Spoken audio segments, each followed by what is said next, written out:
மச்சான் சொல்லு. துபாய் போயிட்டு வந்தீங்களே, எனக்கு ஒரு சட்டை துணி வாங்கிட்டு வந்து கொடுக்குறாரா? ஆமா, சட்டை துணி. இந்த மாதிரி கலர் சட்டை எல்லாம் போடுறதுக்கு உனக்கு தகுதி வேணும்டா, கருவாப்பையில.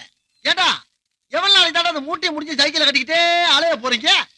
என்ன மாதிரி துபாய்க்கு போனோமா, ஒரு 3 வருஷம் இருந்தோமா, அங்க இருந்து இங்க வந்தோமா, செண்ட் அடிச்சோமா, செட்டில் ஆனோமா, 4 குட்டியை பார்த்து கண்ணடிச்சமான்னு இல்லாம இன்னும் உங்க அப்ப ஈசாக்கு மாதிரியே தெரியுறீங்க. என்ன பண்ண சொல்றீங்க மச்சான்? வாயப்ப என்ன பெத்து போட்ட நேரம் அப்படி. மச்சான், முன்ன விட நீர் இப்ப ரொம்ப ஜில்லுன்னு இருக்குது. மாப்பிள, நான் மட்டுமாடா சில்லுன்னு இருக்கேன்? துபாயே சில்லுன்னாடா கிடக்கு. ஏண்டா மாப்பிள, துபாய் ரோட பாத்திருக்கியாடா நீ? நான் எங்க பார்த்தேன்? நீதான் தென்காசிக்கு போயிட்டு வர மாதிரி புசுக்கு புசுக்குன்னு போயிட்டு வருது. அதுக்கெல்லாம் ஒரு யோகா வேணும்டா மாப்பிள. அந்த ரோட அப்படியே உத்து பார்த்தோம்னா மூஞ்சி தெரியுதுடா, மூஞ்சி. அப்படியே அங்கனக்குள்ளேயே சேவிங் பண்ணி தலை சீவி பவுடர் அடிச்சு விபூதி பூசி பொட்டு வச்சுக்கிட்டு அப்படியே ஒரு வாரம் சோத்த ரோட்ல கொட்டி குழம்புகளை ஊத்தி